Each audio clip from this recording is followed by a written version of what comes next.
আসসালামু আলাইকুম বন্ধুরা। আজকে আর একটি গল্প নিয়ে এলাম। গল্প নয়, এটি ঘটনা। ঘটনাটি একেবারে সত্য ঘটনা। ঘটনাটি ছিল ২০০৭ সালের এপ্রিল মাসের দিকে ঘটে যাওয়া। তখন আমরা নতুন জায়গা কিনে রেখেছিলাম শহরে, সেখানে বাড়ি শুরু করেছি। তো বাড়িটা প্রতিদিন রাতের আমার হাজব্যান্ড জোগাতো একজন লোক সাথে করে। তো সেই লোকটি সেদিন রাত্রে কি কোনো একটা কারণে আসতে পারেনি। তো আমার হাজব্যান্ড চলে আসছিল রাত ১০টার দিকে। তো আমি বললাম যে ঠিক আছে, তুমি আমাদের ছোটো মেয়েটাকে বললাম যে তোমার সাথে করে নিয়ে যাও। তো প্রথমে নিতে চায়নি, যে ছোটো মানুষ যদি ভয় পায়। আমি বললাম না না, তো বাপ বেটি একসঙ্গে থাকবা, কিছু হবে না, সাইডে তো বাড়িঘর আছে। তো যাই হোক, ওরা বাপ বেটি চলে এলো, এসে মশারি টানানো একটা চকিতে তারা শুতো বাইরে আম গাছের নিচে।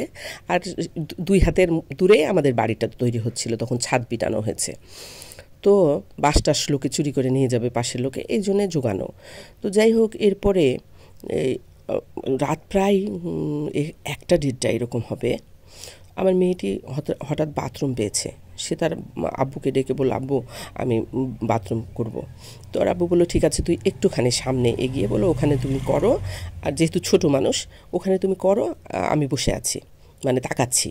তো আমার হাজব্যান্ড, আমার মেয়েটা বাথরুম করতে বসেছে, এই সময় যেহেতু তার ঘুম ভেঙেছে, এই জন্য সে উঠে বাড়িটা একবার ঘুরে আসার জন্যই গেল আর কি বাড়ির ভেতরে।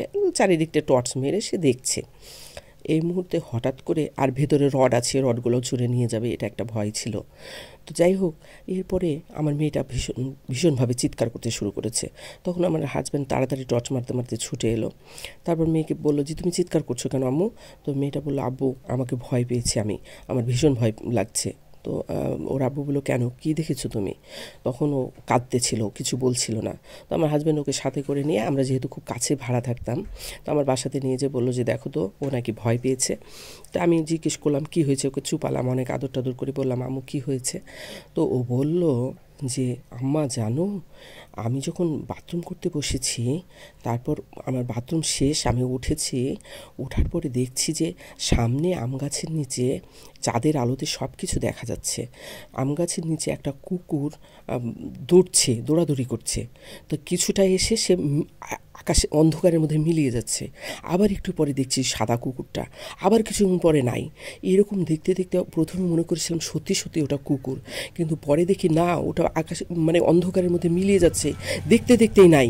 তো এই দৃশ্য দেখার পর, আমি ২-৩ বার দেখার পর যখন দেখেছি সেটা মিলিয়ে যাচ্ছে আমার চোখের সামনে আর নাই, তখন আমার ভয় লাগতে শুরু করেছে যে এটা যদি সত্যি কুকুর হতো তাহলে মিলিয়ে যাচ্ছে কেন অন্ধকারে, নিশ্চয়ই ওটা আমাকে ভয় দেখাতে এসেছে। এই কথা বলে মেয়েটি আমার কাঁদতে শুরু করলো।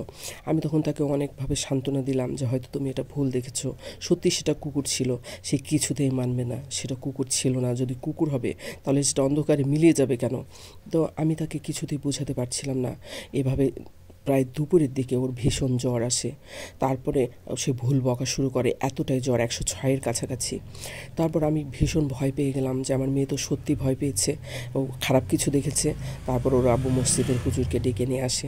তারপর হুজুর সব কিছু শুনে বলে, হ্যাঁ, ওটা আপনার মেয়েকে ভয় দেখিয়েছে, ওটা কখনোই কুকুর ছিল না। কারণ সেটা যদি কুকুর হতো তাহলে মিলিয়ে যেত না। আপনার মেয়েটা সবসময় সেটাকে দেখতে পেত, যেহেতু চাঁদের আলো ছিল, আর সাদা কুকুর এমনিই দেখা যেত। তো যাই হোক, এই ঘটনার পরে আমরা অনেকটাই সাবধান হয়ে গিয়েছিলাম। পরবর্তীতে আমার মেয়েকে হুজুর অনেক রুকায়া করে দিয়েছিলেন। এখন আমার মেয়েটা আল্লাহর রহমতে অনেক সুস্থ, অনেক ভালো আছে। ধন্যবাদ। গল্পটি আজকে এই পর্যন্তই।